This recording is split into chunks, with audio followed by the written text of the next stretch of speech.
aparecerán tres puntos. Puede ver que dice más.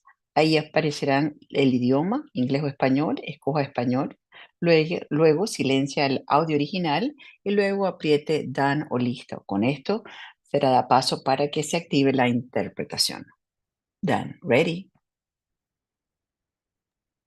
Great, thank you so much, Carmen. And I was wondering at the same time if possible you could also share the instructions for our English-speaking folks as well. Of course. For those that are listening the conference and would like to access a language, you can use your tablet or your computer. If you're using your computer, you can see the control bar where you can find the icon with interpretation. It looks like a world map. Then you can see that you can, after clicking on it, you're gonna see languages. You can click Spanish or English. Choose English as your language. Then you can choose silence original audio. With that, the interpretation channel will be activated. If you're using a tablet or a telephone, in this case, you're not going to see an icon. You're just going to see three dots after touching the screen. Then you're going to see the word more. Then you choose your language, English or Spanish. In this case, will be English. That way you can listen to anything that is being said in Spanish into English. And then you can option to choose silence audio, original audio. After that, you can then click done and you will be done, ready to listen to the interpretation in English. Thank you so much, Carmen. This is Maddie. And we can take a moment just to make sure that folks are in the correct channel and that they can hear their preferred language.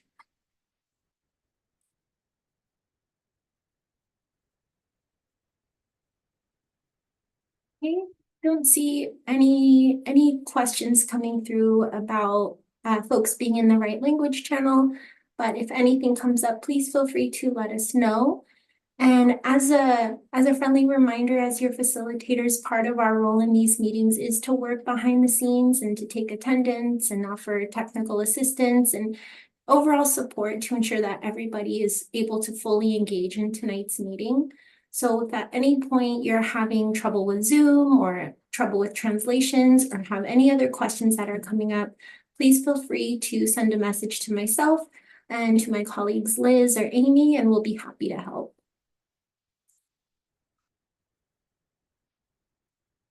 So our next item to cover are our reminders for our naming conventions. We use these naming conventions because they help with attendance, tracking. They also help with the stipend distribution process. And for CSC members, we ask that you put the letters CSC on your Zoom name. And for residents who are a part of the stipend program, we also ask that you add the letter R. If you're not able to change it, you might see one of us change your name at some point throughout the meeting. And again, this is just to help track attendance and support the stipend distributions. For others who are joining us tonight, starting with our agency partners, please do put your agency in your Zoom name. And for members of the public who are joining tonight's meeting, we also ask that you indicate that in your Zoom name by putting the letter P, as this helps us track who to call on during our public comment period. Next, we have our slide on virtual meeting etiquette, where we ask folks to stay muted unless you are speaking. And if you are calling via phone, you can press *6 to mute and unmute. If you have a question or comment, we ask that you raise your hand. And if you're calling on the phone, you can press *9. We also have a reminder for residents in the stipend program, and that is to qualify for the stipend program, we ask that you stay on for at least 75% of tonight's meeting or 2 hours. I'm sorry, 90 minutes. Our next slide covers our productive discussion, respectful dialogue guidance. And so we have a review of these group agreements, and I know in the past, my colleagues Liz and Amy would take some time to read each of these items during the meetings, but we do recognize that this has been an ongoing process for folks, and hopefully folks are feeling like this is a familiar and comfortable process. So we won't go through each one by one, but we do ask folks to keep these items in mind while we're facilitating tonight's meeting and having our discussion.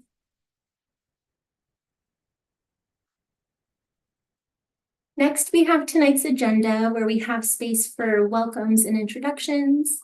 That will be followed by our action item tracker review.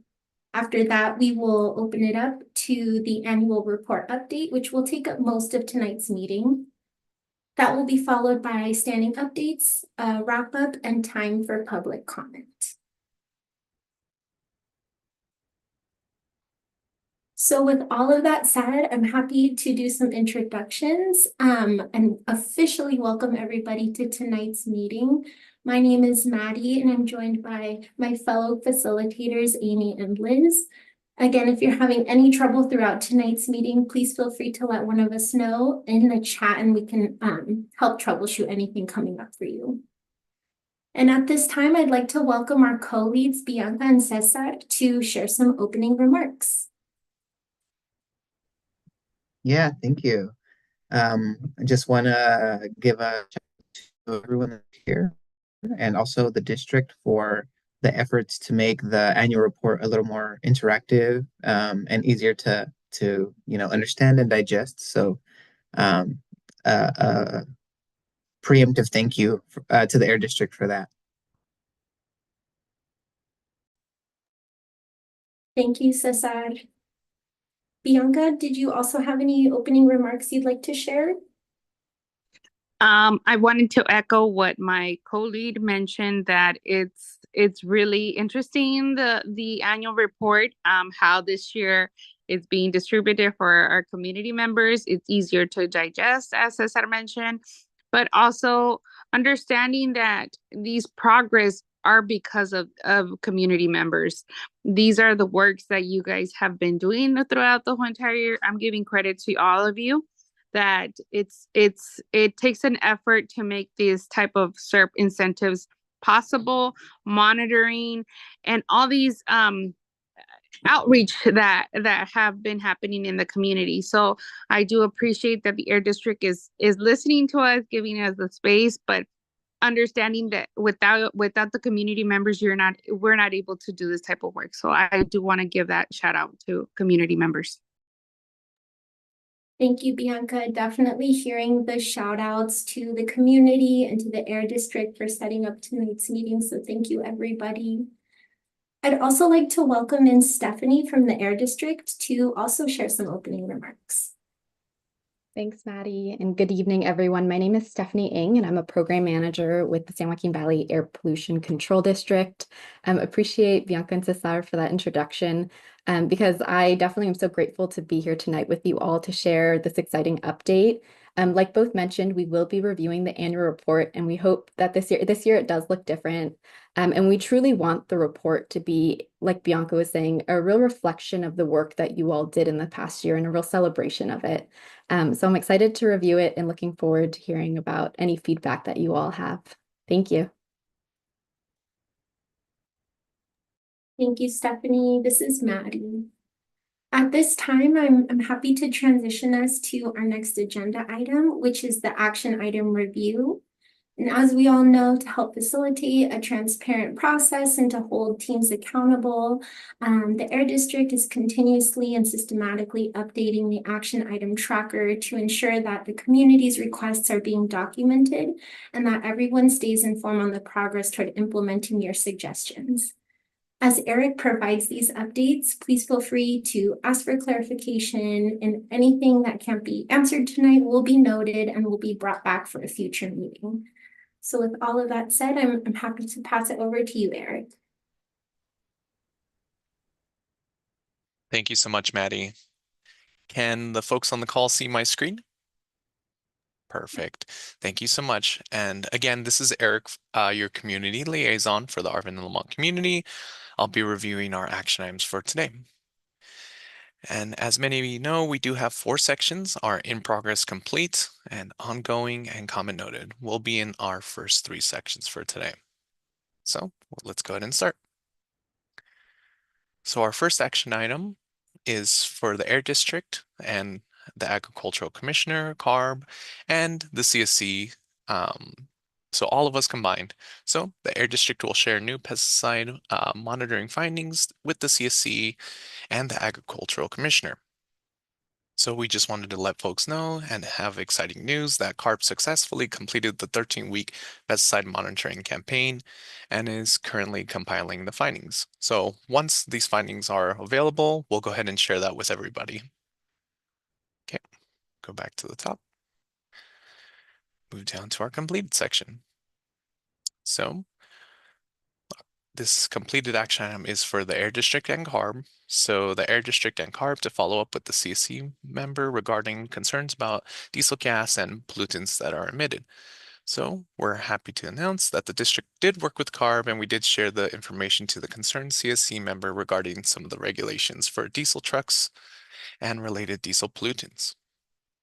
Next.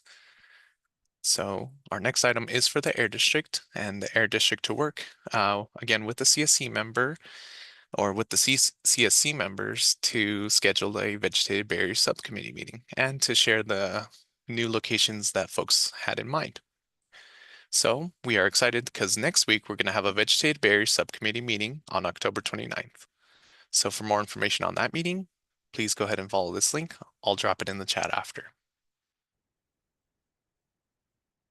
So moving on to our last section, our ongoing section. So this is for everybody as well. We want to let folks know that we're going to continue this great collaboration with the Ag Commissioner, with the CSC, and just all of our folks to continue to collaborate with the CSC, CARB, and the Agricultural Commissioner's Office regarding pesticide monitoring. Whenever it's available, we'll go ahead and share that with the community. Our next item is for the Air District.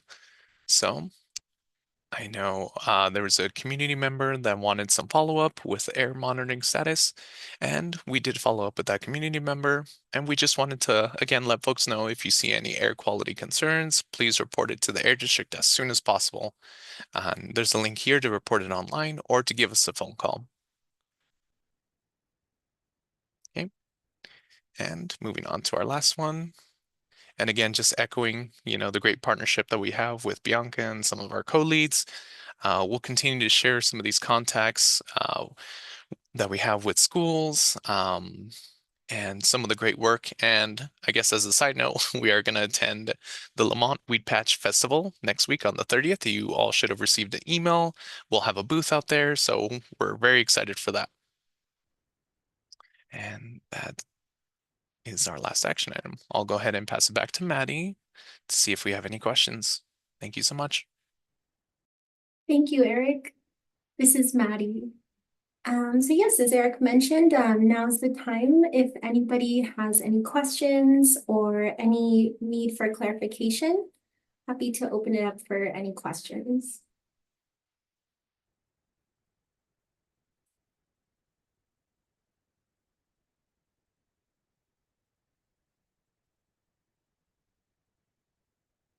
So I'm not seeing any hands coming up or any questions in the chat, but I'll just give it another moment to see if any questions are coming up for folks.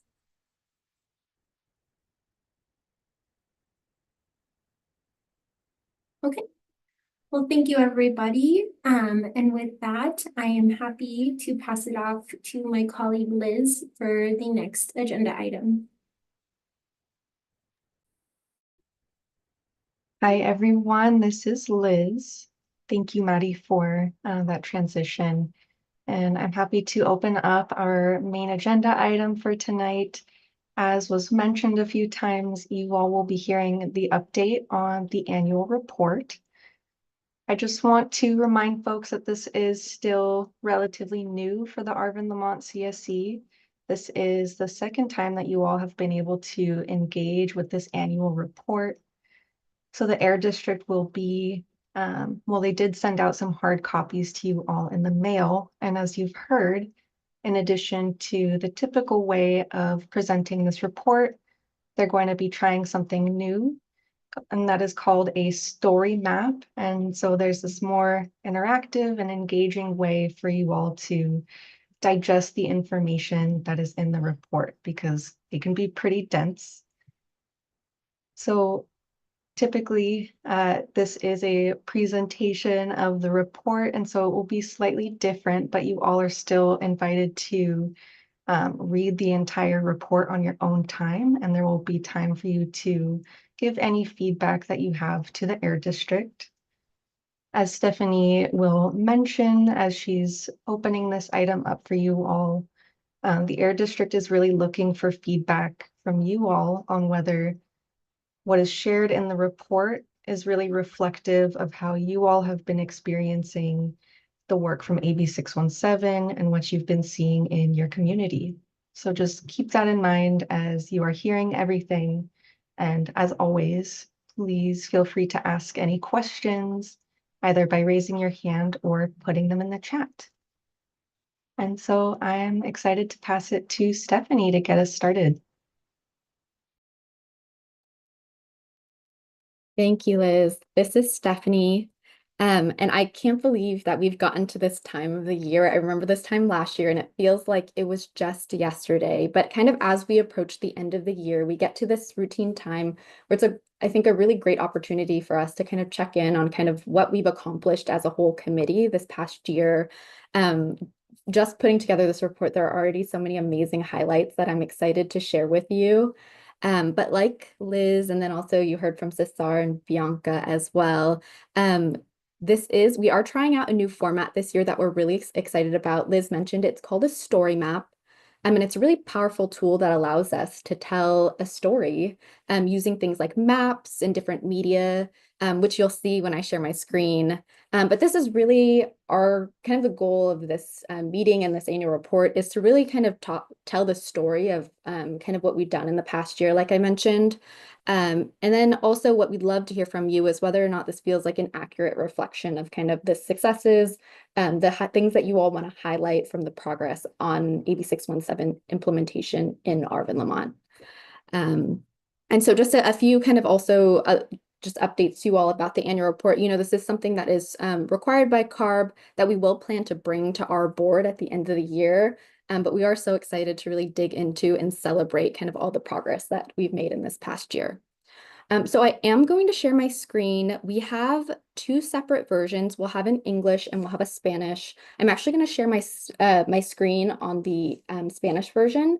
And I just want to ease you all that maybe aren't so fond of like technology. If websites aren't really your thing, maps maybe aren't your thing, and it gets a little disorienting. I just want to just reassure you that for those that typically get printed materials from you all, this story map allows us to print out a copy of it, and then we'll mail you a physical copy so that you can take a look at it in that way. So there'll be both versions that are available to you.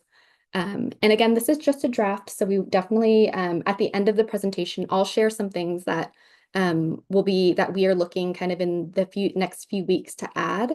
But of course, we definitely want to hear from you all of things that you want to see different, things that you want to add to it. With that, I'm going to share my screen. And for those that like to follow along, on their own laptop or computer, Eric did just drop the links into the chat.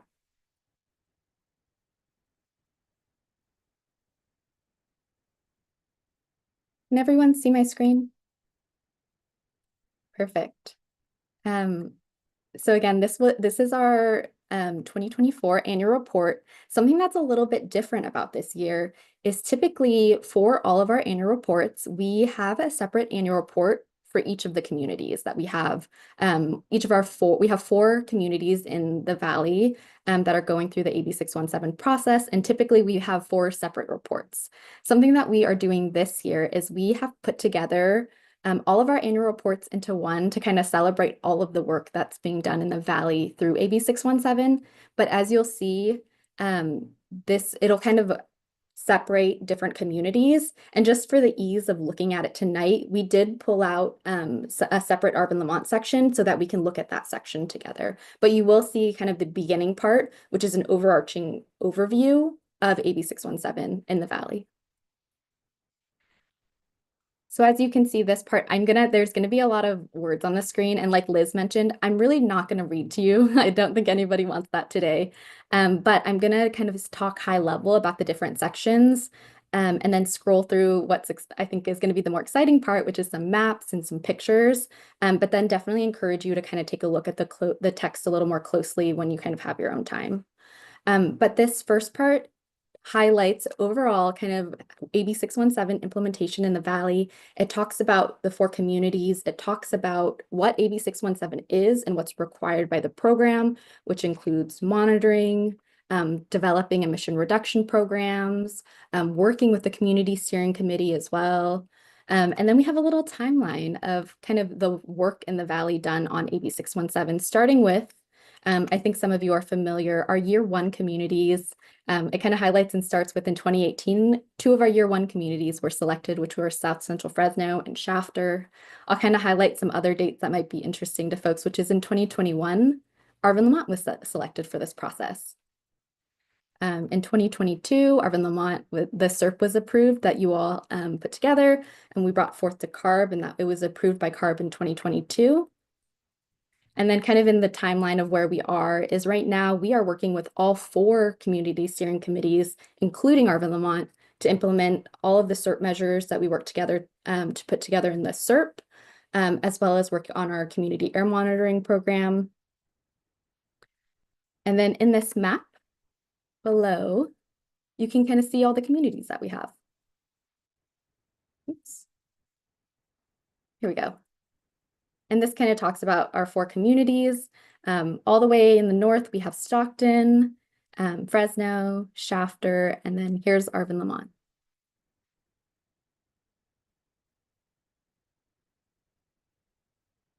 The next section that we have, which is, I think, obviously a really critical part of the work that we do, highlights the work that we did kind of to put together the Community Emissions Reduction Program, or SERP, and then our Community Air Monitoring Plan, or CAMP. And so it talks about the process of course, working with this community steering committee to put together strategies to tackle air pollution in the community. It kind of high level talks about through all of the measures that you all supported in the SERP, what kind of reductions we'd look to get. So, you know, the pollution we're looking to take out of the air to help clean air in the Arvin Lamont community. And then it also kind of talks about the timeline of this. So something important to highlight is you might be thinking in your head when we go through these items that we're going to highlight is, oh, I'm actually thinking of something that happened, you know, a while back. And so this annual report actually looks to feature work from this past year, and the year that we're looking at is between September of 2023 to August of this year. And so with that, I'm going to continue to scroll down, and in this next section, it's going to feature kind of 5 different really cool highlights of work that the Community Steering Committee has done in this past year. The first thing that it'll highlight, and this is kind of the fun feature of story maps, is there's kind of some, you know, map features. This is Bear Mountain Recreation Center, and then these to the right, it allows you to kind of have a bunch of pictures. So I'll scroll through those just as a reminder to folks of kind of the event that took place. But this item highlights all of the work that you all helped support us in putting together the lawnmower exchange event that was hosted in June at the Bear Mountain Recreation Center. So in that event, I know you all remember, but nearly 200 residents in the Arvin Lamont boundary were able to trade in their old lawnmower for a new electric mower. And so here are some of the pictures that kind of highlight the day. That's the new electric mower. I think this is a very interesting picture. You can see all of the old mowers, the older polluting mowers that are kind of here to be dismantled so they can't be used anymore in the community, and that folks are able to use their new electric mowers.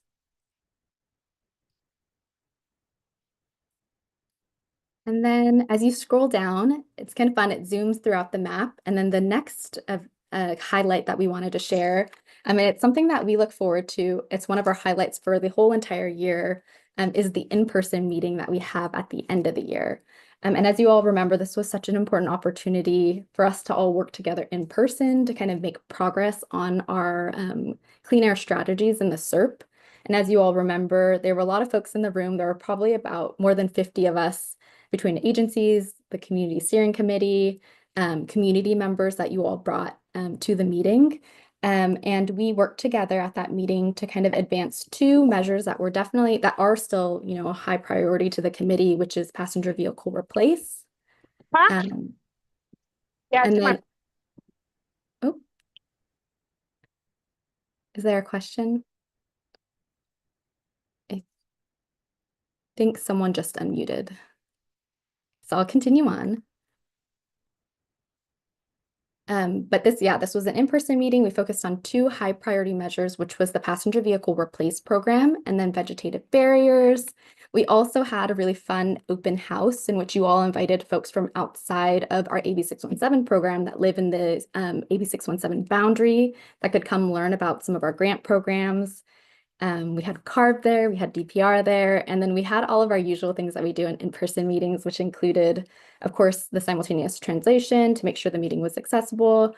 And then we also, huge thanks to Eric, every year, this is something that he helps us put together, is we had Toys for Tots come out as well. And so these were pictures from that day: the vegetative barrier station, the passenger vehicle replace station, and then the air monitoring van, which was there for you all to kind of take a look at, ask questions to our air monitoring team to understand kind of the work that they're doing throughout the community to understand local pollution.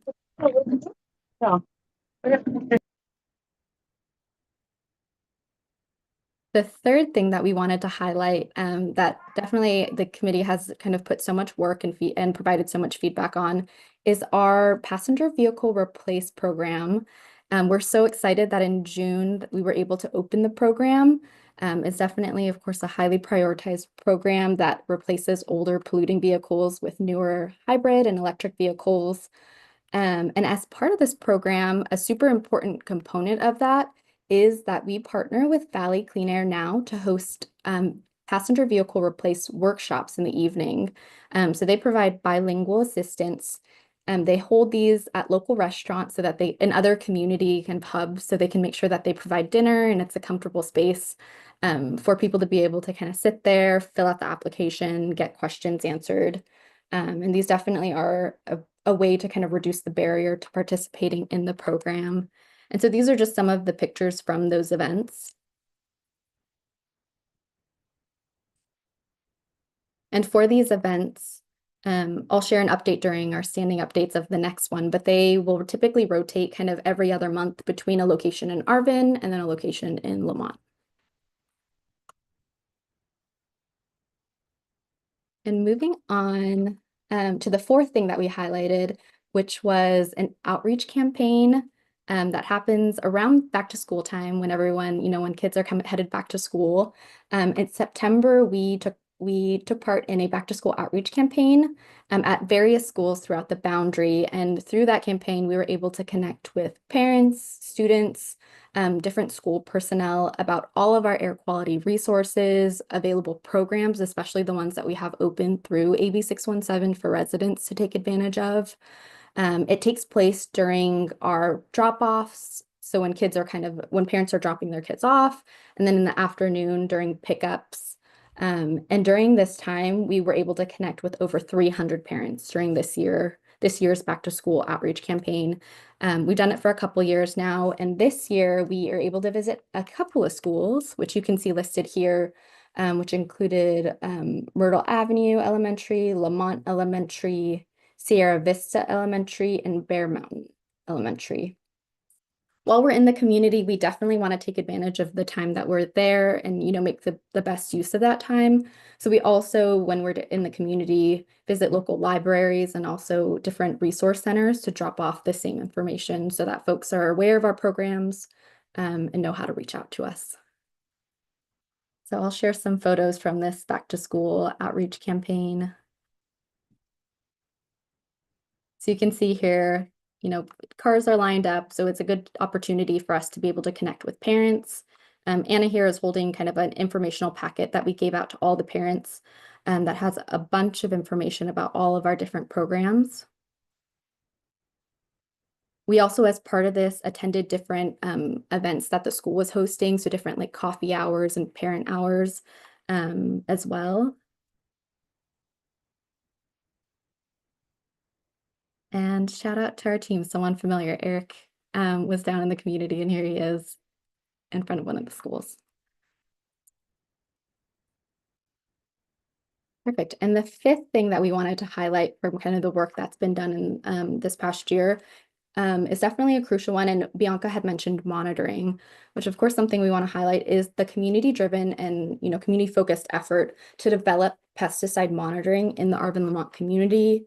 As a reminder to everyone, I know that there are a lot of folks in this call that take part in the pesticide subcommittee, but in that subcommittee, we work to develop kind of a plan to do monitoring in the community. It started at the very, very start with kind of DPR sharing information about kind of all the pesticide use in the community, and kind of what would make sense seasonally and kind of time-wise based on their application to monitor. We've gotten kind of, since the start of kind of this process, definitely a bunch of feedback from the committee about high priority areas in which you all have concerns about pesticides, or else that you all suggested to do pesticide monitoring. And kind of throughout that, CARB was able to kind of prioritize, based on those prioritized locations, identify sites that they were able to host monitors. And so I know Eric shared an update at the beginning of the meeting as well, but you can see here down at the end, a successful 13-week monitoring campaign was completed.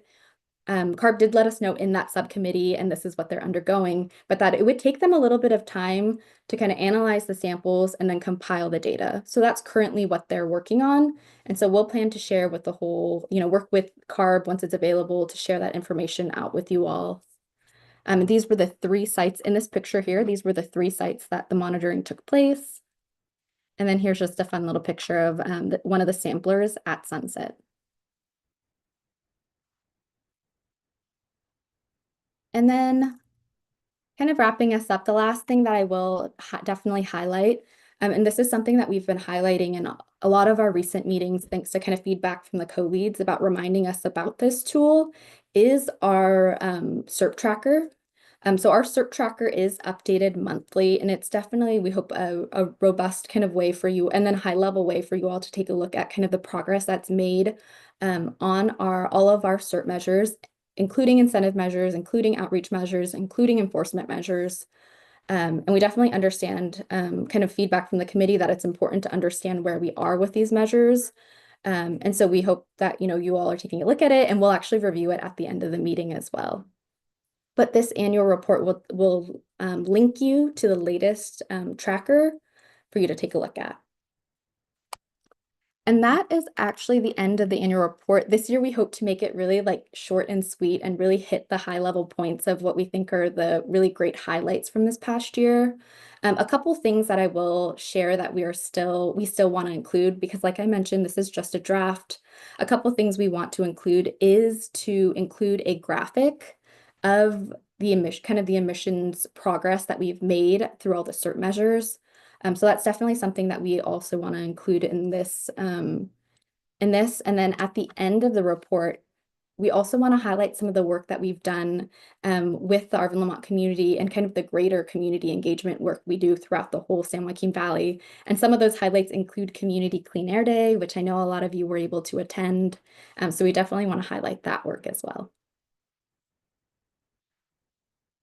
With that, this is kind of a high-level overview. Like I said, I know I didn't read through all the text, but I definitely want to encourage you all to kind of take a look at it in your own time.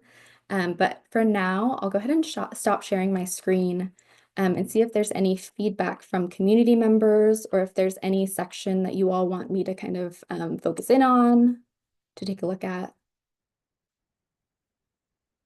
Go ahead, Gustavo. Yeah, you mentioned that I think you are going to add the graphic with the total pollution reduction that we achieved. Do you have an idea how much that would be? Because that was my question, and but you mentioned that you will contribute. Do you have an idea that you can share for now? You know, how many tons of pollution reductions we achieved by implementing, with the progress made up to date. This is Stephanie. Thanks so much, Gustavo, for that question. I don't have the number off the top of my head, but the SERP tracker that I mentioned actually tracks exactly that progress. So I'm happy to share it later in the meeting when I go through it, kind of share that. And I think it could be as simple of an exercise of just kind of running through the columns and adding it up. So I don't have that off the top of my head, but the SERP tracker is definitely the best place. It's updated literally every single month. So that's kind of the most recent progress from all of the, the progress that we've made on the SERP. But I can definitely take a look at that, and at the next meeting, or kind of, I think throughout as we're developing this draft, we can share that graphic out with you all so you can take a look at that. Yeah, that would be great. Thank you. Thanks, Gustavo.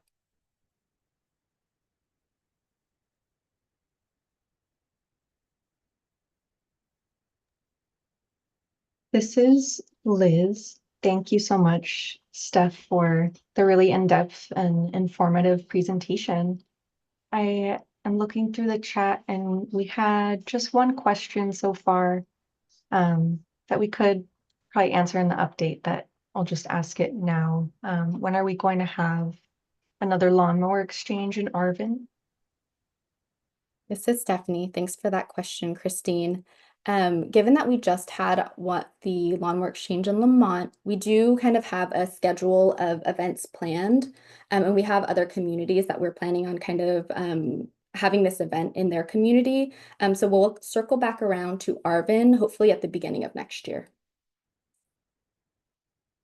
And of course, you all will be, once we have a date, you all will be the first to know about that.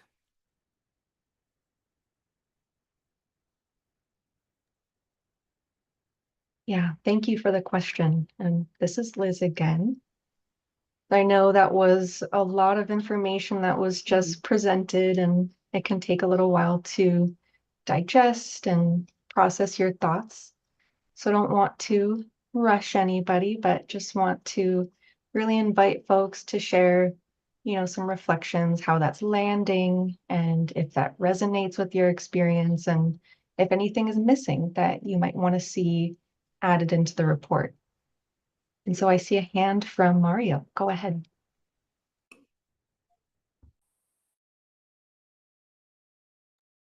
Mario, you unmuted and then muted yourself again. There you go. Could you hear me now? It's Yes. because the red line is still on the speaker, that's why. Anyways, yeah, I just want to know how everything's going for the cement sidewalks here in Lamont. They were supposed to start when on certain streets. And two, I want to know how everything turned out for Arvin Comanche. This is Stephanie. Thanks so much, Mario, for that question. And it sounds like, Mario, you're asking about kind of a couple of meetings ago, we did discuss some paving projects that with the city of Arvin. Is that what you're asking about? Yeah, that, and two, right here in Lamont, they were supposed to put sidewalks on certain streets. I just want to know if they already started that, or what happened after with the sidewalks. Perfect. This is Stephanie. I can speak to the projects that we were working on through AB 617, but I do know that there's other work kind of through the city and county to do paving projects as well. So if there's anyone from either of those agencies that has more information, feel free to speak up. But on the AB 617 side of things, we did a couple meetings ago review a few paving projects, which is really awesome. We appreciate kind of the work and the partnership with Christine at the city of Arvin. And we have some kind of as a follow-up to that conversation, we do also have been working with the city of Arvin and then also with the co-leads, because we do have some additional emission reduction information about those projects that we do want to share with you all. So our thought is, and this is a little bit of a spoiler because I was going to share this at the end of the meeting, But it's probably no surprise to everyone that we want to do an in-person meeting with you all at the beginning of December to kind of wrap up the year. And at that meeting, we wanted to kind of provide that information to you all about the paving projects at that December meeting. Okay, I'm sorry. I'm sorry I blew it. No, it's okay, Mario. It's a really great question. I'm so excited for it. Paving projects do kind of take a minute, so I don't think it'll be anything that kind of happens before the end of this year. So we do want to have that meeting in December to kind of continue discussing or provide the updates about the emission reductions kind of piece of the projects. At what we hope is going to be a really fun and interactive in-person meeting in December. Yeah, and two, I just wanted to know how did everything turned out for Comanche to put sidewalks in Comanche? After all, I mean, they had to try to figure out how to budget it, or are you guys still working on that? This is Stephanie. Great question. Mario is asking about the Comanche project. And we definitely understand that there is some interest from the community, so we definitely do still want to work on that project. The information that I mentioned is also for the Comanche project, that we do have some emission reduction estimates that we want to share with you all regarding the project. So that's something that we want to do with you all in December again. Oh, okay. I'm sorry. I didn't want to, missed up the surprise, but I just wanted to ask because I was a little concerned about, what's going on that part. That's all. Thank you. Thanks, Mario. We totally understand that, and we want to promise everyone that we are diligently working on those projects as well, because we know it's a priority to you all. Thank you very much.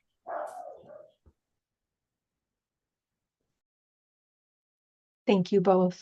And just, I'm hearing that our interpreter in the Spanish channel is talking really fast, trying to keep up.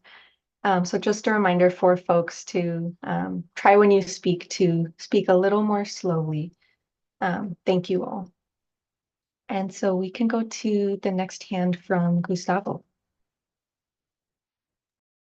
Yeah, thank you. I just want to share some information about the sidewalks.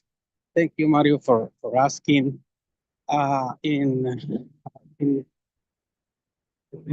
Comité Progreso de Lamont, for better Arvin and CRP, we normally are engaged in the Kern County budget approval process. So with that, we have regular meetings with the county and the public works. So few projects that will be happening, Mario, in Lamont is what is called the Goods Edition. We may see some activities in building that sidewalks in that neighborhood. The other one is in Tehachapi. This is another street that is going to happen. And I think it may happen, another one may happen. And those are from funding that the county got from federal funding. And I think what we were told by the county is that those projects that the county got funding from federal funding, they need to put that construction at front because they have some due dates to use the money or they will lose it. So we will see more activities happening in the Tehachapi area. In terms of the sidewalks projects that are that we already approved from 617 funding. For that one, what the county said is because they have a lot of the good news that they have a lot of funding for these projects, but they cannot build all the projects, like as soon as we wish. So what they told us is for the funding from 617, since it's not that funding can wait a little bit more than the other funding. So we may not see the actual construction of those projects by Carnation and Panama Road, that area, maybe at least a year from now, because I think the county is focusing in other areas, but I think we are okay. We just need to be patient with the county. That's the information I wanted to share, that just to give an update on this one for us to be patient. And this is Stephanie. Sorry, Mario, I see your hand up, but I actually just wanted to quickly add to Gustavo's comment about the county. And I apologize. I wasn't sure if you were talking about a project outside of 617, but to Gustavo's point, we do have about $6 million of projects with Kern County through 617. And to Gustavo's point, I know that the county has also shared, like he said, they have the county has a lot of projects and a lot of funding they're trying to tackle. But just as an update to you all, we are under contract, or we have sent out a contract to the county to do this work, which is a really important piece. I know it sounds a little bit silly, but contracting is really important for us to make sure that we have everything in line for us to be able to fund the work and be able to do it with them. And so that contract has been shared with Kern County so that we can be able to move forward with the Kern County projects. So that's also an update I'll share for the 617 Kern projects with the county.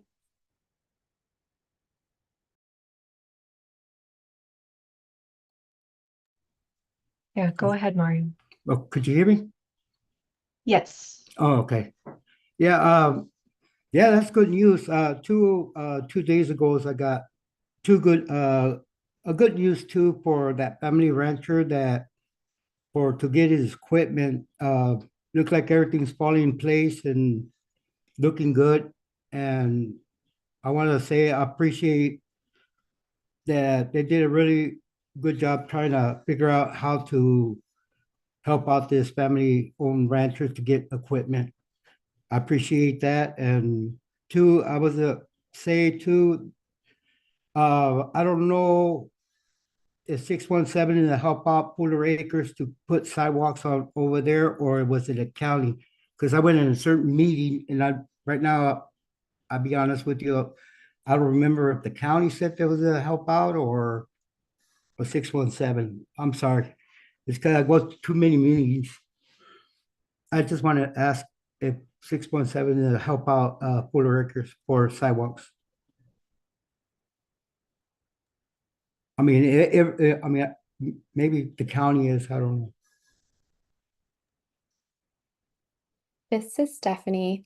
Mario, just as a reminder, the two projects that we are working with Kern County are on Panaba Road and then Mountain View Road. And so those are the two projects that we worked with you all as a committee to kind of prioritize. And we heard from the committee that that was something that you all were interested in moving forward with. Mhm. And so those are the projects that I mentioned that we just sent over contracts to Kern County so we can move forward with the work. Oh, okay. Yeah. I was just trying to touch base on certain projects that what I heard and how I had some good news too. And I just want to know if, following up on Fuller Acres. That's all. All right. Thank you. Thanks, Mario. And I totally hear you that paving, I think lots of folks on this call are probably interested in how the paving projects are doing. So again, we'll do a big update at the December meeting about kind of where we are with both the projects for the city and the county.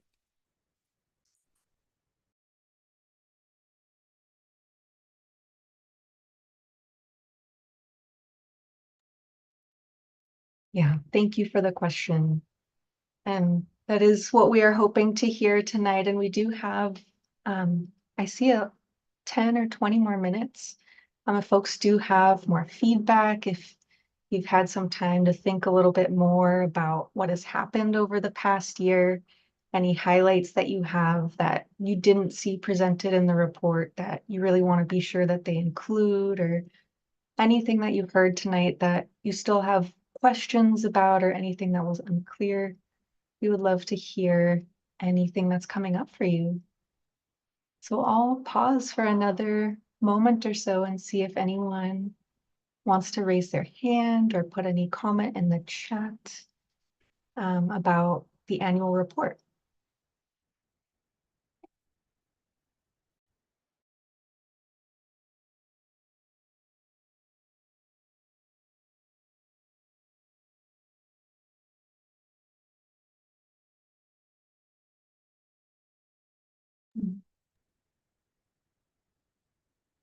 Yeah, I'm not seeing anything. So I think Steph, unless there was something you wanted to add, I think we can close out this item. Thanks, Liz. This is Stephanie. I did just want to maybe wrap up by kind of discussing next steps with this annual report. This is a draft, and we definitely understand that you're just seeing this for the first time. So we want to give you all time to be able to process and look kind of and review on your own time. And so we are going to email this information out to you all. And then also we're going to print and mail copies to those that typically have requested, that get our packets. Those are the people that have requested paper materials from us. And so we'll send these out tomorrow to everyone. And we are just looking to receive feedback by November 18th, which will include that date in an email to you all, which gives you kind of a few weeks. It's just under a month.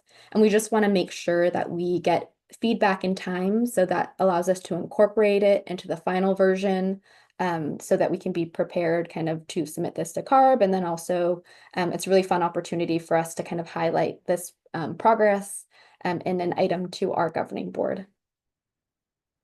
If you want this, if you don't normally get printed things from us, but you're like, you looked at that and that's something that you really want as a paper copy, definitely feel free to reach out to myself or to Eric, and we're happy to send it off tomorrow to you.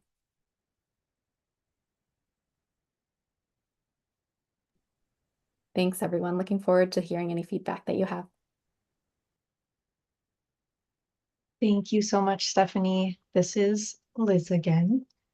And we'll add that to our action items tracker, inviting folks to share any feedback by that November 18th date.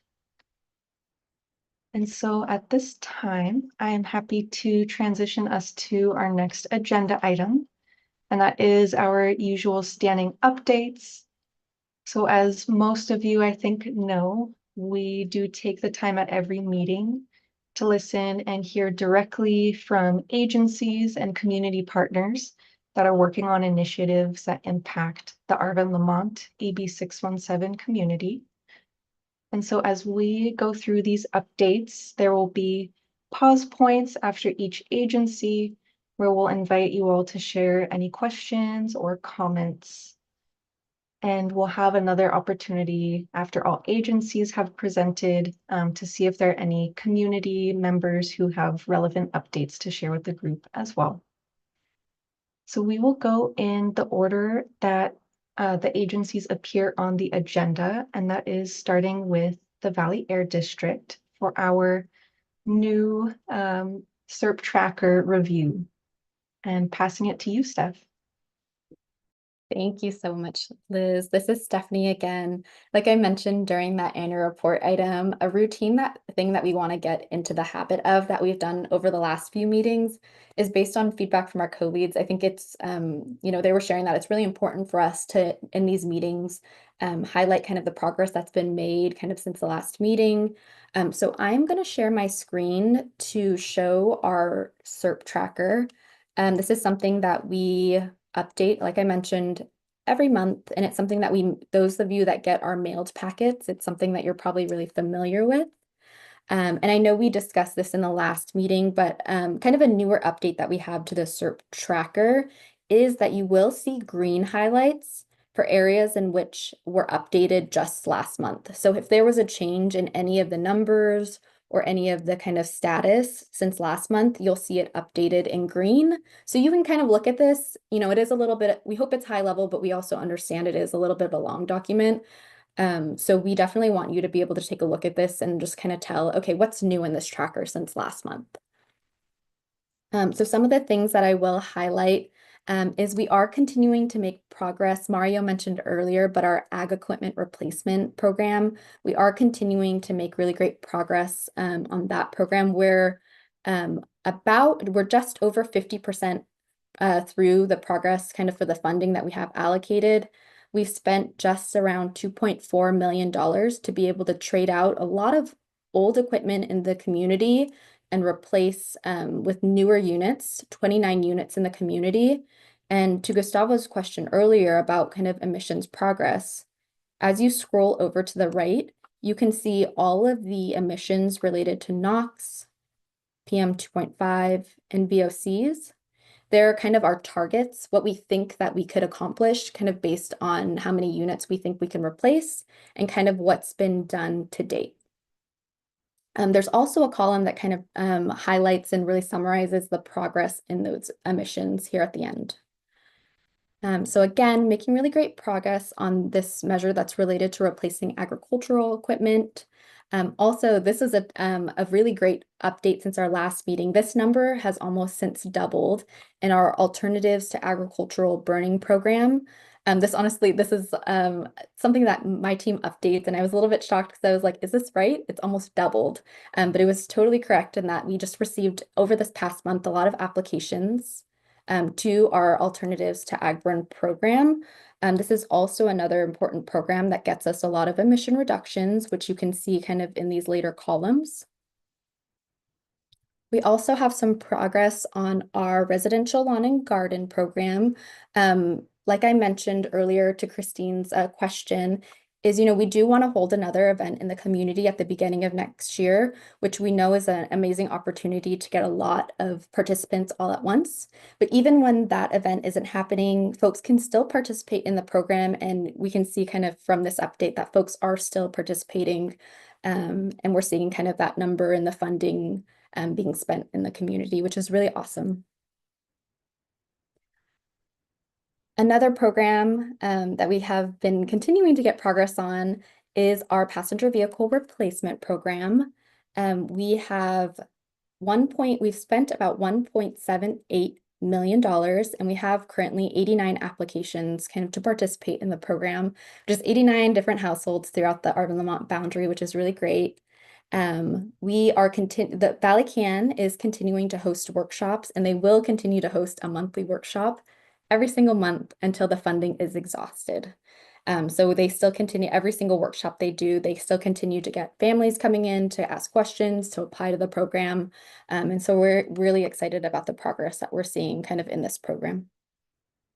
This is something we did talk about in the last meeting, so it's not brand new, but I did also want to bring attention to this measure here, which is our vegetative barriers program. We did mention it last month, but the vegetative barriers request for proposal. So this is kind of the proposal that goes out to find an organization to be able to do this, plant the vegetative barriers to do the work in the community. That proposal is currently open. And we have a vegetative barrier subcommittee, like Eric mentioned, next Tuesday. So that's also something I'll highlight here. And so I believe those are all the updates that we have since the last month. I'll go ahead and stop sharing my screen and happy to take any questions from you all. Yeah, we have a couple questions, and we can start with Gustavo, Senior. Yeah, thank you.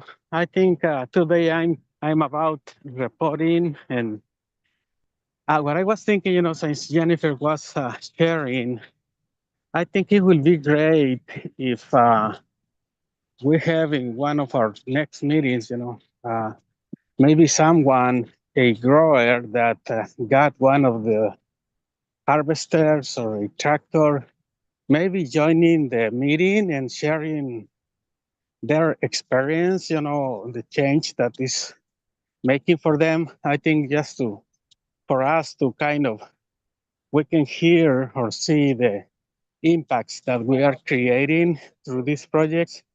And I was thinking also maybe for someone from one resident that got the electric lawnmower, because on my birthday I got a electric lawnmower as my present, and I was resistant to change my old lawnmower.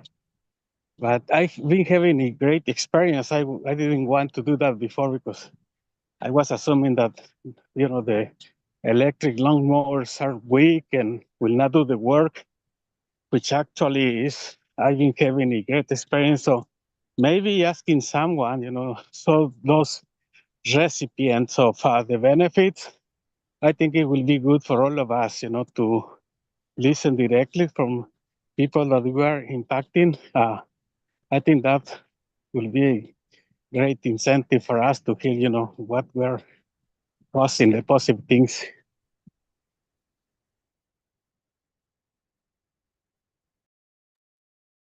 This is Stephanie. Thank you so much, Gustavo, for that suggestion. I love that idea. That does actually remind me though, we do that as you're saying that, that's exactly what we also kind of have the same thought about, that it's really important for people to hear about other people successfully going through the program, to even like to your example, want to take advantage of it themselves. So I actually maybe, Heather, do you mind kind of letting folks know? We have this series of videos that we put together. They're called our Believe It commercials. And Heather, do you mind just chatting about those a little bit? Of course. Hello, everyone. Nice to see you. We are very proud of our Believe It series. And so exactly what that suggestion entailed is kind of what we're doing in that series. We take grantees, people that have participated in our key programs, and we've made commercials out of them. We go to their space, their home, their farm, depends on the commercial. And we talk to them about their experience going through, in many cases, there was we've done English and Spanish for a lawnmower. We've done English and Spanish for a fireplace changeout. And we've also done and won an award for the tractor replacement program. Ivan Hurd actually was in the video, and we showcased a local farmer, and we won the award for the very reason of the strategy we took. They absolutely recognized and honored us for involving the community and sort of putting forward the stories of the work we were doing. That I can drop a link into the chat so that you can watch that video. Thanks, Heather. So that's something that already is, I think we're on the same wavelength about, but I think Gustavo, to your point, we can work with our grants team and maybe explore some options about some folks that have taken advantage like locally in Arvin, Lamont. And maybe we find someone, to speak here and maybe even do a new kind of like Believe It video with for 617. I like that idea. Yeah, that would be great. I think it will help us, even promote everything that we are doing. Yeah, thank you so much. Yeah, really great suggestion. Thank you for that. And we can go to Gus Jr. next. Hey everyone, how's it going? Good evening. My question is on the SERP tracker that was being showed right now. And specifically around like the NOx and other contaminants that have been like suggested or projected that have been reduced due to the strategies that have been applied already. And my question was just like on the calculation or like more or less like for us residents and community members that are following the SERP trackers in more than one community, how can we like wrap our heads around like how much emissions are being reduced per, investments in these communities via the strategies? And then my other question is like, based on those numbers that we're looking at on NOx and other PM 2.5, are those simply projections based on like, an old tractor emits this and a new tractor emits this, and then that's plugged into the formula? Or is it like actual data driven? Not that modeling is not data driven, but like actual data captured and analyzed emission reductions. So that's my question. This is Stephanie. Thanks so much for that question. I'll get us started, and then Carrie, if you have anything else to add, please feel free. But Gustavo's question was about kind of the projected, and I think probably also the achieved reductions that are in the tracker and kind of where those numbers do come from. And so some of these programs, they definitely do have kind of historical calculations based on, I think, just like many years of experience of kind of running and understanding the program. I think also some of these calculations are also based on like historically, we have now as a, an agency that's run grant programs for a long time. We have an understanding of kind of historically based on kind of the replacement of a unit, kind of the time, the lifetime that it's spent, the miles it's used, the hours it's used. An understanding of kind of if we were to replace that, what emissions would be kind of replaced through that. But I do, Gustavo, kind of love your question also about kind of like wrapping your head around it. I do think maybe in something that we can, an idea that I'm having is in the annual report, as we're reporting the emissions reductions, we have a couple of statistics that kind of compare like what a replacement is like. For example, in the annual report, there is one statistic that talks about how one gas lawnmower kind of produces the equivalent emissions of 12 late model cars.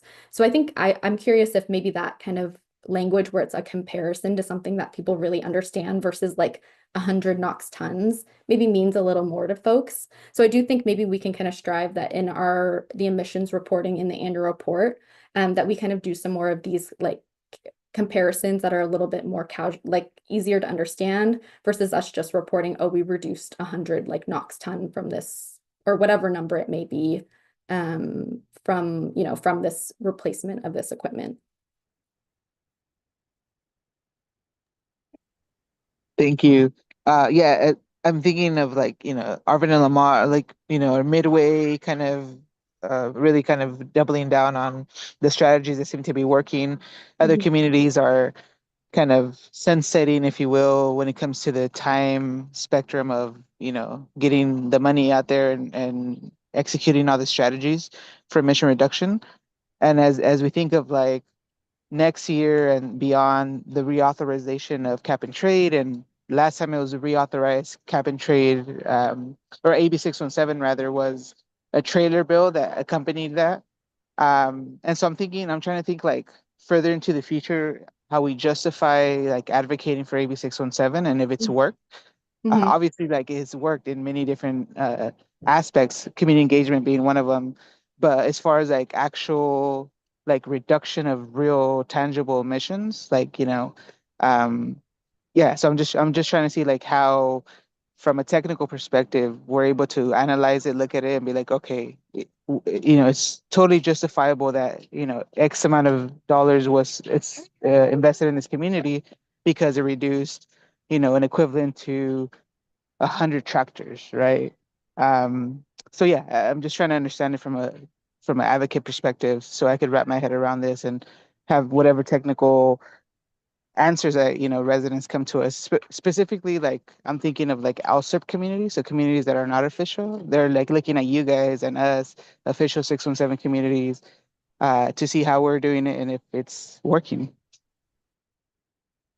Yeah, thanks, Gustavo. I love that question because from our air district perspective, that's such an important aspect of this program is you'll hear us kind of talk about it, I think, so much that we want to make sure that for all of these measures that, in the SERP, in the totality of kind of all the work that we're funding, that they are going truly towards emissions reductions, which is why I think you all might remember kind of in the budgeting exercise you all did, there was a little gauge that kind of talked about, as you kind of change the funding, the amount of units for a certain measure, like, oh, I want to replace more vehicles versus, doing a road paving project or whatever the example is, that we wanted to make sure that we got a good amount of emissions reductions for these projects.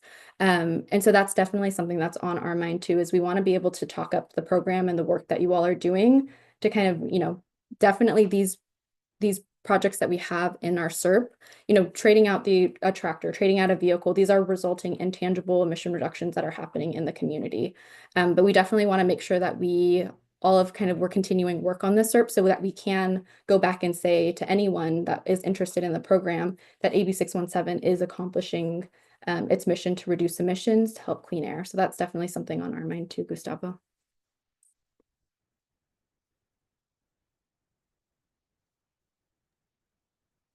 Yeah, really great questions. Thank you so much. We have a couple hands up, so we can go next to Mario. Could you hear me? Yes. Oh, okay. There's still that red line on that thing on the speaker. Anyway, yeah, just want to find out if we'll have a meeting for those diesel trucks, that liquid, what they use for the smog and all that to make it not to give smog. Because I noticed that they've been having problems with that liquid because it creates like a white substance on inside the converter in the muffler, and it plugs up everything, and it's creating more problems than fixing up the problem. I don't know if we could get some more information about that, because more trucks is breaking down for that liquid and not really helping out for our environment. And I just wonder if somebody who got a little bit more knowledge about it to educate us on that. Because to me, it's very interested. Cause I'm very interested on that because I noticed that they've been having a lot of problems. Because I know a lot of people who have diesel trucks and things like that, and I opened up one of those mufflers, and let me tell you, it had a big old ball, and I don't know if it's more toxic or what's going on with that. Hi, Mario. This is Michelle Byers with CARB. I sent you an email this afternoon. I'm hoping that it's addressing that question. That's the same question you were asking last meeting, I think. Yes? Yes. Okay. Yes. Although I heard you just now say something about white residue, so I'm not quite sure what that is. Yeah, because it what it does when you put the liquid, it's supposed to help out for the environment, but the thing is, they're clogging up the muffler, the converter. It's plugged up, and it got that big old ball. And if that thing getting spit out, I don't know if that's really toxic for the people. So I sent you an email with some information, several links, and I think the short story is that it's probably soot that's backing up, which means it's coming from diesel, and it is definitely not healthy to breathe. But if you would like to talk about it more, or if I haven't quite hit the mark on what it is you've been asking, I also left you a voicemail, and feel free to call me back and I will try to connect you with somebody else. But I want this for a better education for the members, like that we could get an idea, what we are really getting involved with. Yeah, I hear you. And you know what? There are some groups in CARB that do various trainings, and that's something I could look into to see if that's something that is out there already and connect you with them. Yeah, that'd be nice. All right, thank you. Yep.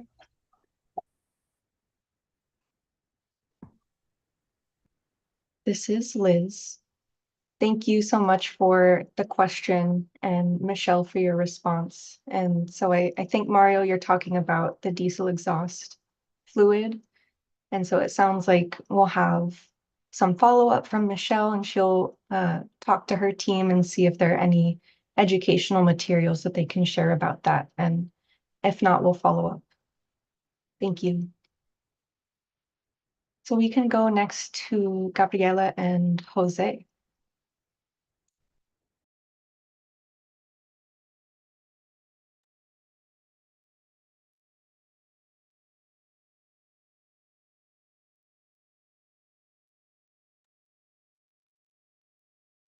Can folks hear?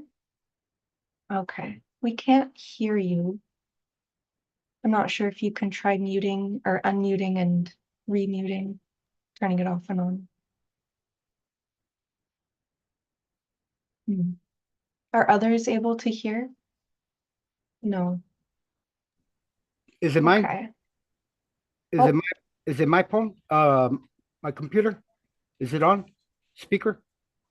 Oh no, you're good, Mario. Okay. We're trying to hear Gabriela and Jose, but I see you're coming off mute, but we still can't hear you.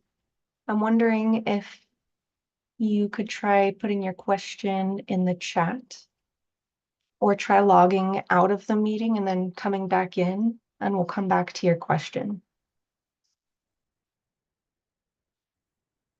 Apologies for the technical difficulties.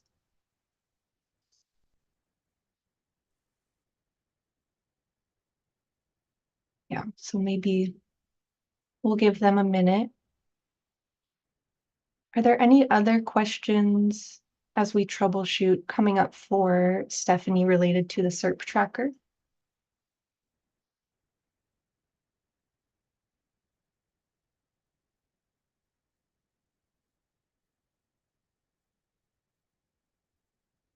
Okay. I'm not seeing any, and I do see that Gabriela and Jose left the meeting, so I think they're going to log back in. Thank you, everyone, for your patience and making sure that everyone who joins can engage in the meeting.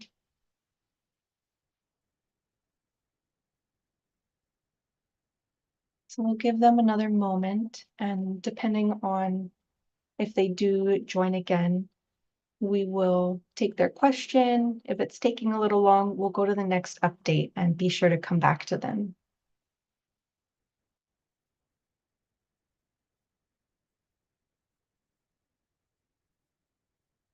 Okay, so I'm looking at my screen.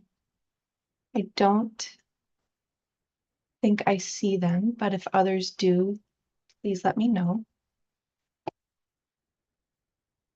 Okay, so I think we will wait for them to come back and we'll be sure to come back to their question. But just for the sake of time, I think we can move to the next update.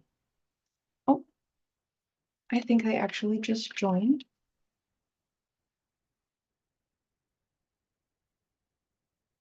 Yes. Okay. So Gabriela and Jose, I see you have joined again. If you still have a question that you want to ask, feel free to unmute. I see you're on camera.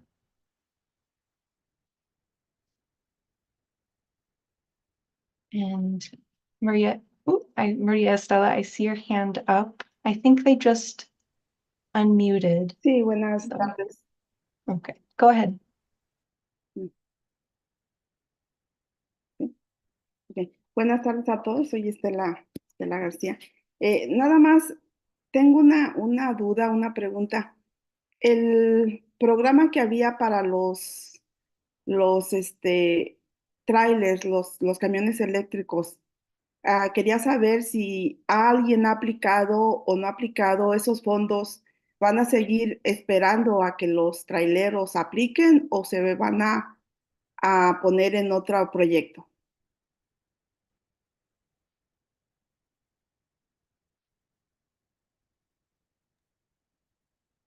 This is Stephanie. That's a great question, Maria. And I think you're talking about our heavy duty truck replacement program, correct? Perfect. Sí. Thank you. That's a great question.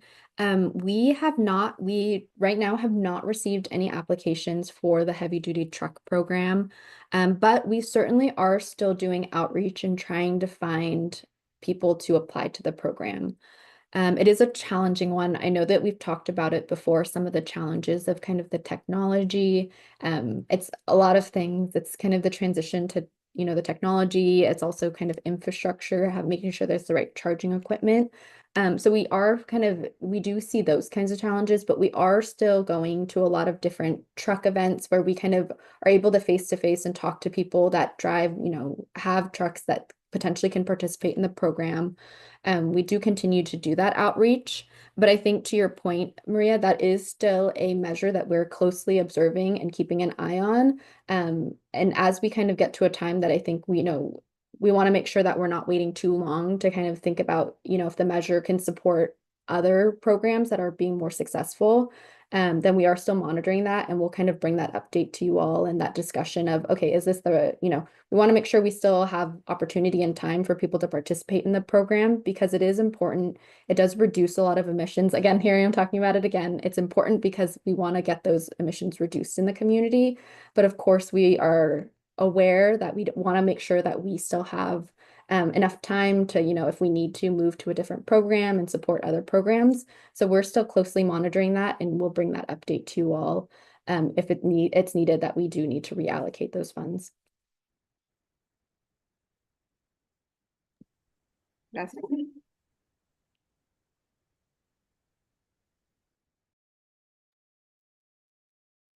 Great question. Thank you. This is Liz again, and I do see that our CSC members, Gabriela and Jose, have joined again. So I just want to invite you both to see if you still have that question or comment. We would love to hear it. And if you're still having technical issues, we can have the Air District follow up with you after the meeting. But do feel free to unmute and share your comment.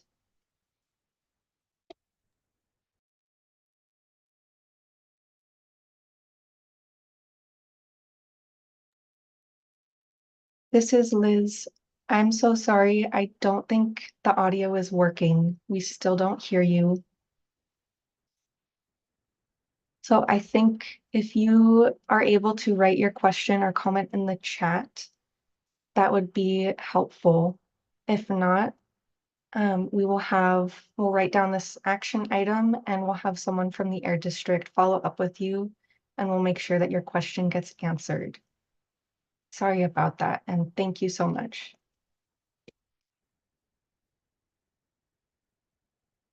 And I think I'm not seeing any other questions or comments in the chat for the Air District's update. So we can transition to the next update. And I believe that is from CARB. Michelle, I am not sure if you have any updates to share tonight, but would love to invite you to unmute and share with the group.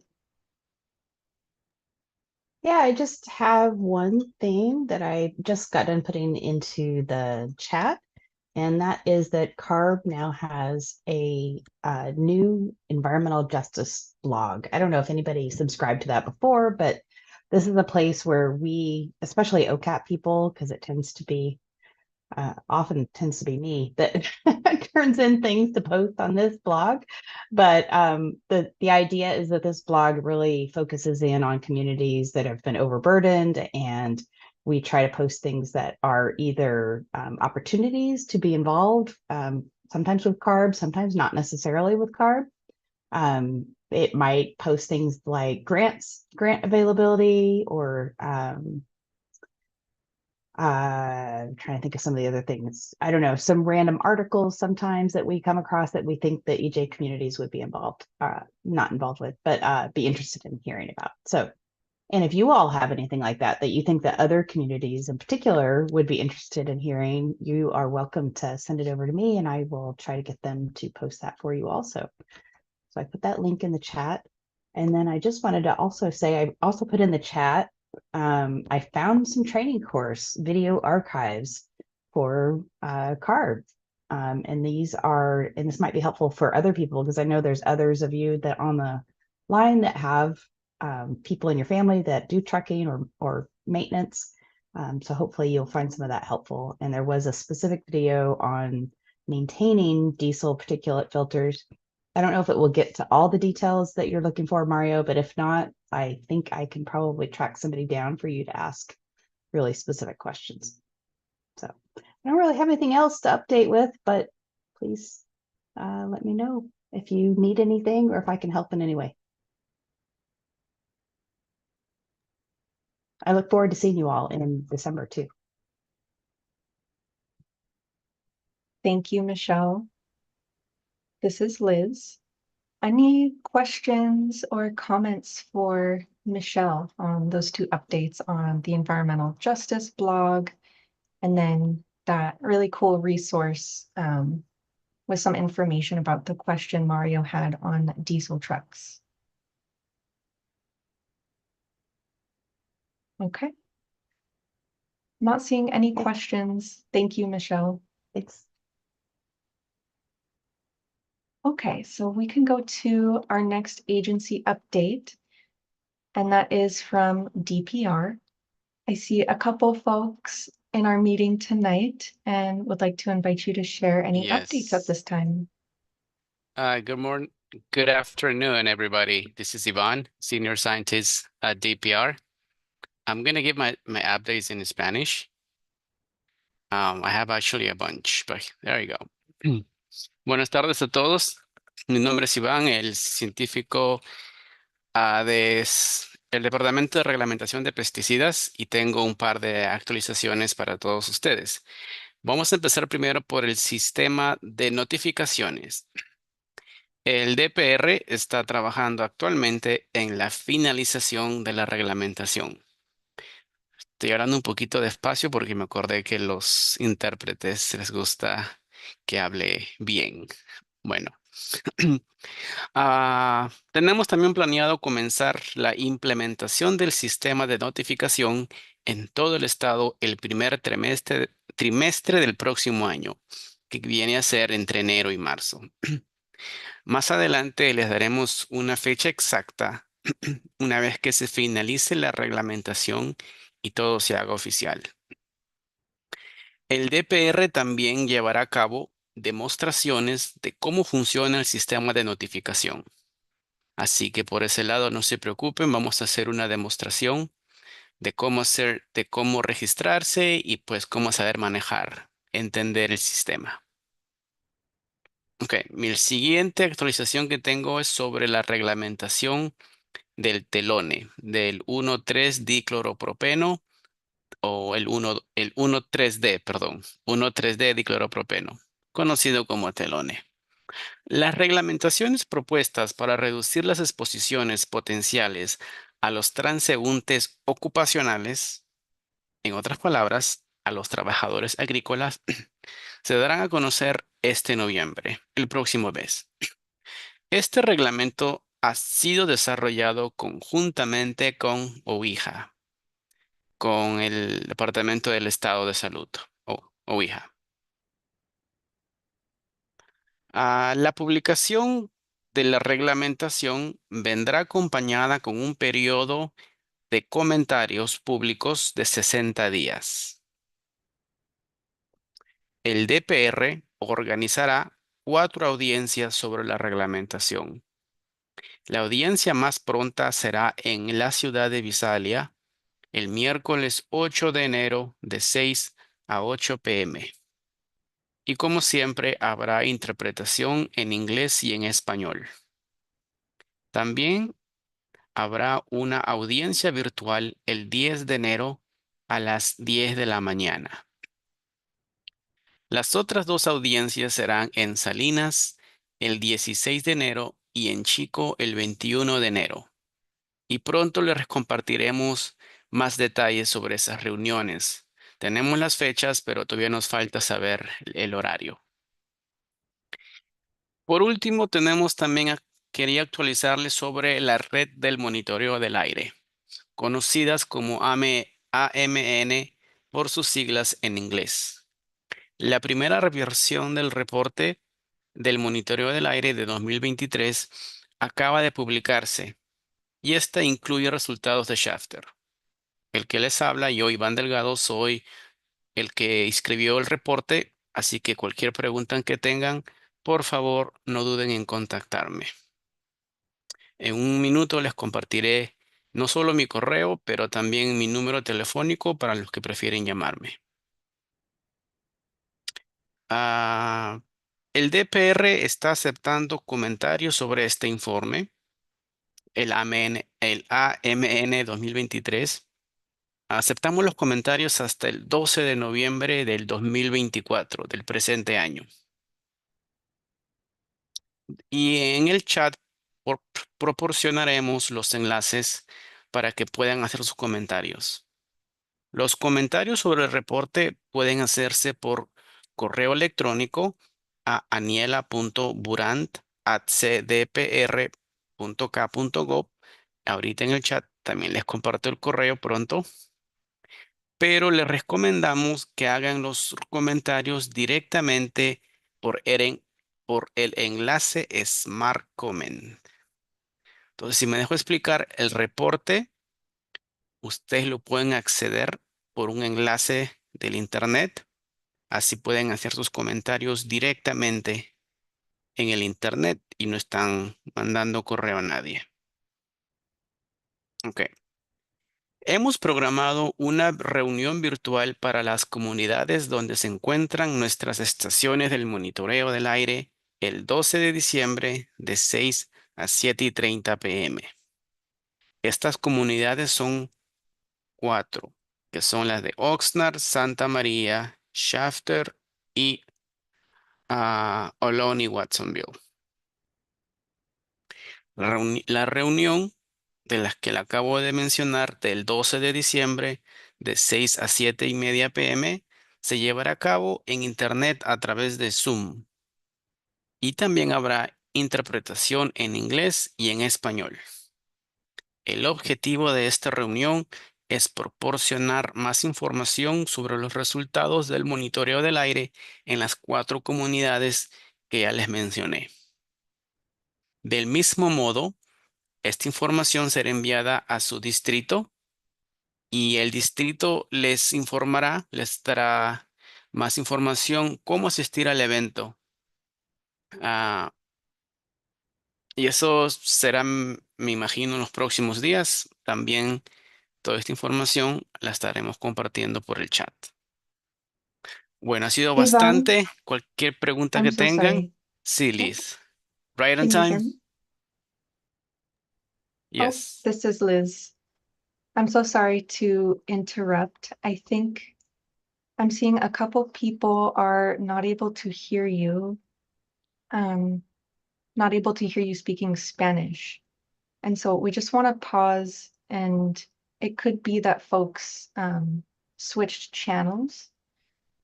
So if you could take a look at your interpretation, Minerva and Gabriela, and select Spanish. It's in the English channel, speaking Spanish. Yvonne, are you in the English channel? Estoy en el original. Yvonne, you may have to switch to your Spanish channel. So try selecting Spanish. How about now? Wait, I just finished my En app. Do you want me to español. start over? Let's see if folks can hear in Spanish. ¿Me escuchan ahora sí en español o nada?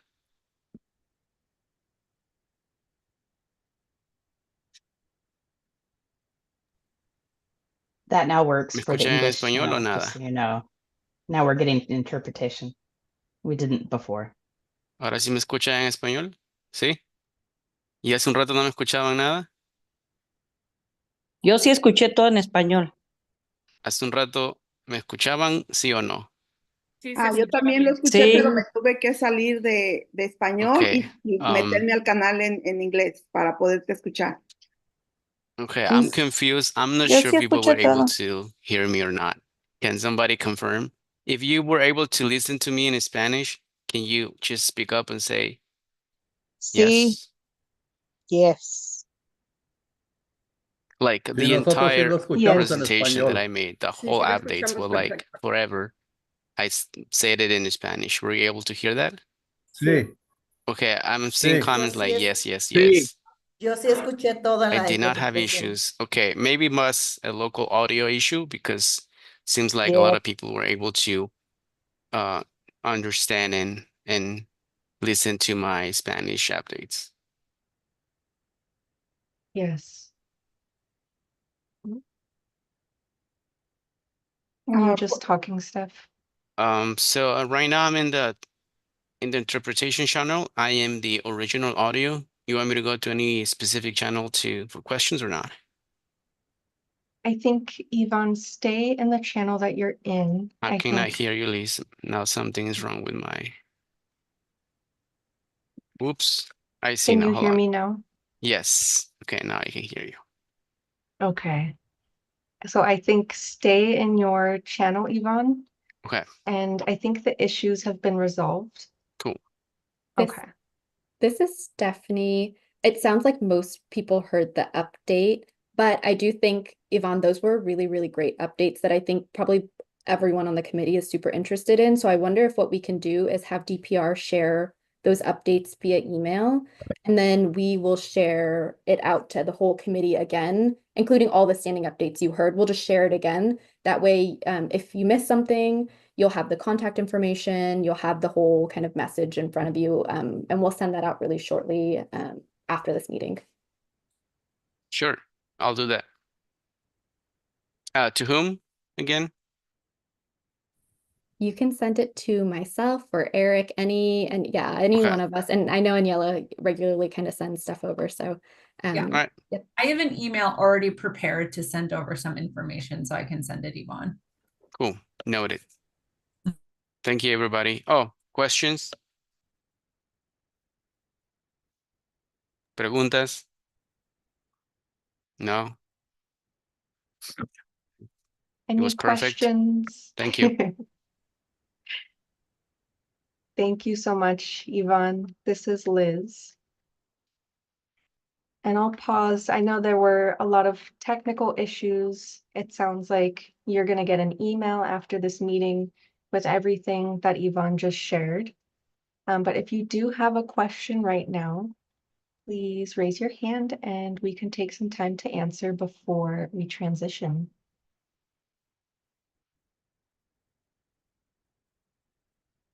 Okay, so no questions coming up for DPR. And thank you so much, Yvonne, for all those updates.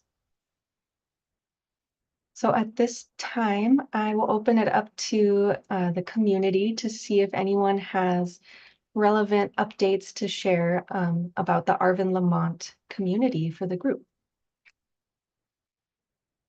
Any upcoming events that the community should know about? This is Stephanie. I wonder if either Muddy or Eric or Danny, if someone's really quick, I know Eric talked about it earlier, but if we could quickly share the details of the Lamont Harvest Festival that we're going to. Are we able to pull that information?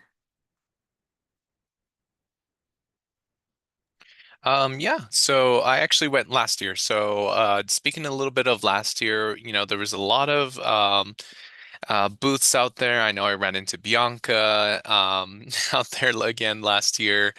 We will be, I'll tell you the exact location. We did send an email out to folks just again as a reminder. Um, it's going to be across the street from the David Head Center. So, where we have our CSC meetings every year, we just want to remind folks that it's going to be at the Alicante School soccer field. Again, right across the street. We're going to be handing out some great air quality and grant information to folks. So please feel free to share it with just the general community. From my understanding, this is an event for everybody to attend, especially for the kiddos. So we're definitely excited for that. And it's going to start at 4:30 p.m. But if there's information that you'd like to see from the district that we could go ahead and bring, feel free to reach out and let us know. And again, that's going to be next Wednesday, so a week from today. Thanks, Eric. We hope to see some of you there at the event.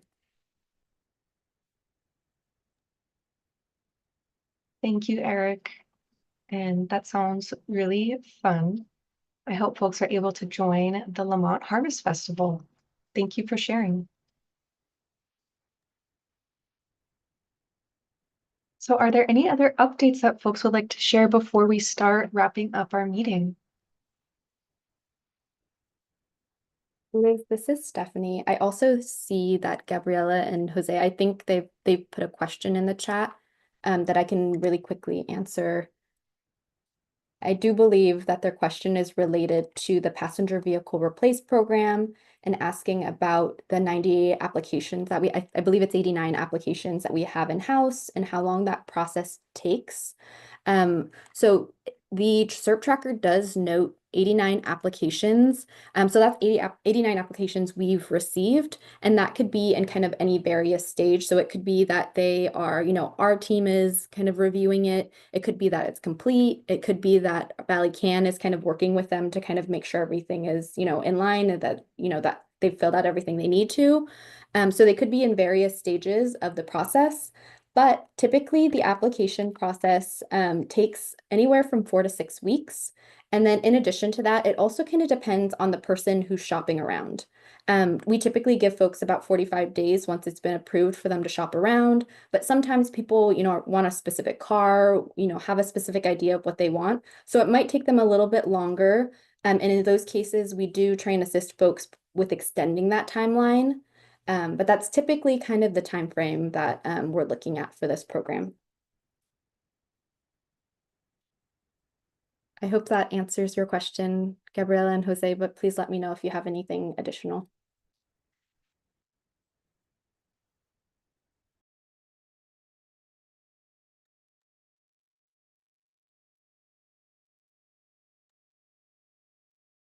This is Liz. Thank you for answering that question, Stephanie. And I see Gabriela just unmuted, but we still can't hear you, unfortunately. Thank you for adding your question in the chat. And if you do have any follow-up, again, put it in the chat or the Air District will definitely follow up with you after the meeting. Thank you. And so I'm not seeing other questions coming up. No hands raised, so I think we can transition to closing out our meeting. So at this time, I will share some updates on my screen with our next meeting dates.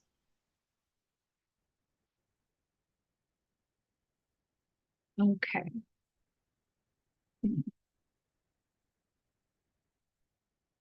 Give me one moment.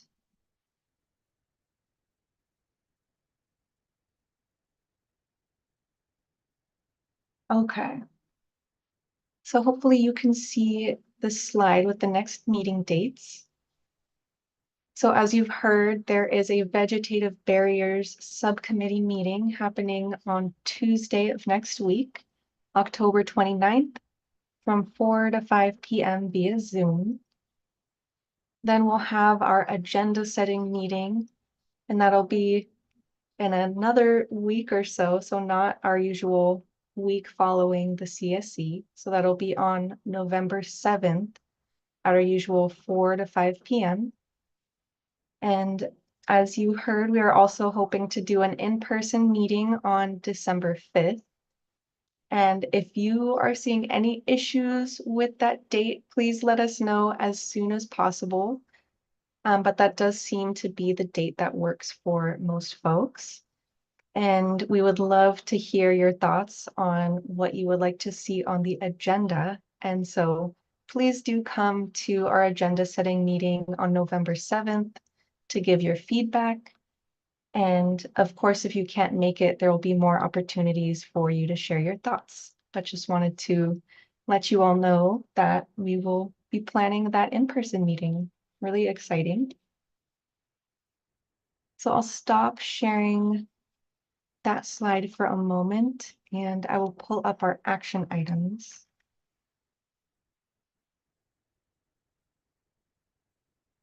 Okay.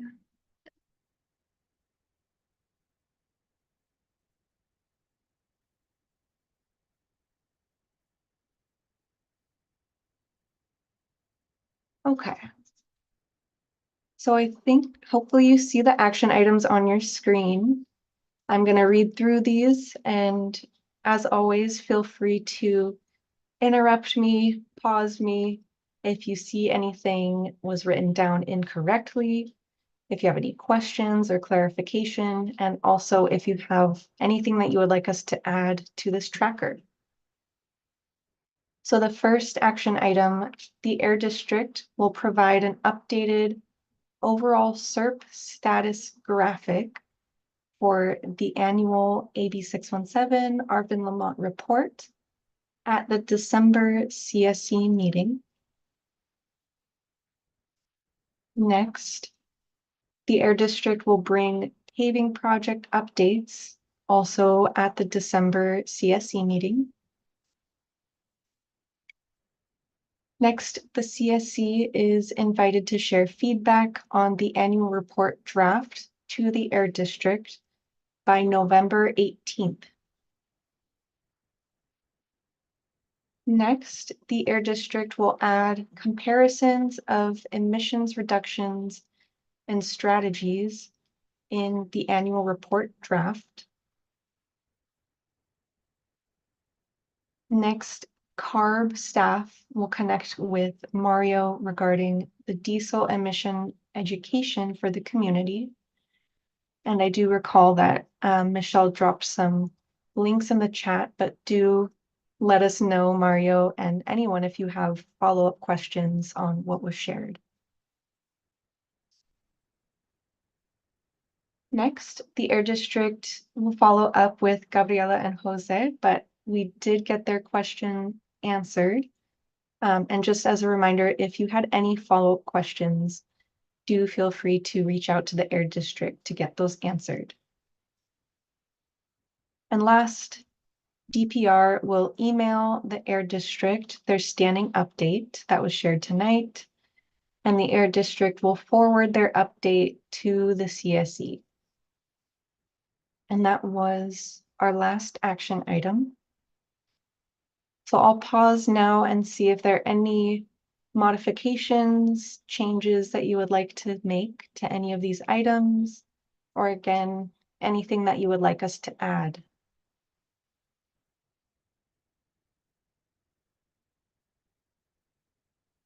Okay. I'm not seeing anything. And it looks like Yvonne just put his phone number in the chat, and really appreciate you making yourself available to the community. Okay, so at this time, we'll keep wrapping up our meeting. I am happy to invite our two co-leads to share some closing remarks with us for the night. Bianca, we can start with you tonight. Is there anything that you would like to share with the CSC as we wrap up our meeting?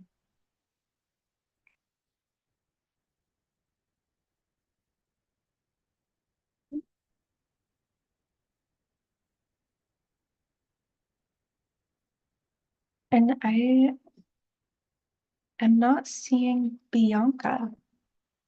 So she may have dropped off the meeting. And that's okay.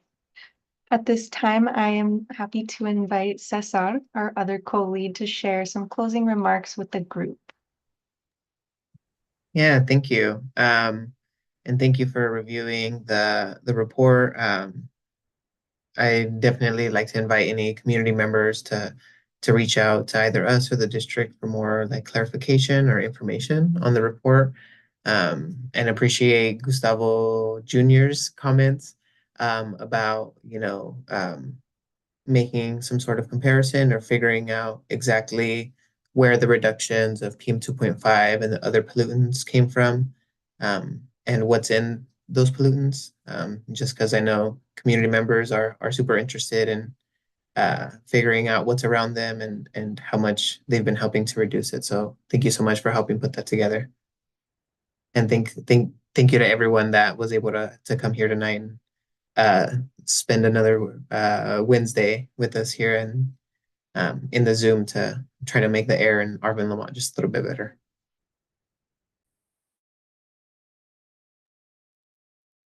Thank you so much, Cesar, for those really nice closing remarks. And yeah, want to echo the appreciation for everyone who joins these meetings every Wednesday. Well, one Wednesday a month. And it was really exciting to see what was presented in tonight's annual report update. It really does show all of the incredible work that has gone into reducing emissions in the community.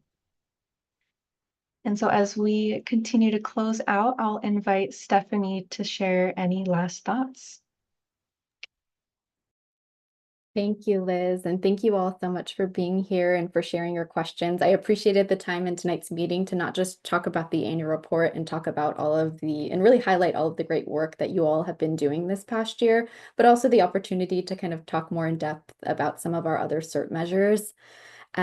We are, of course, like Liz mentioned, going to have the agenda setting, and I know we chatted about some potential topics in this meeting as well, but I just wanted to say that we are so excited to close out the end of the year with an in-person meeting with you all at the beginning of December.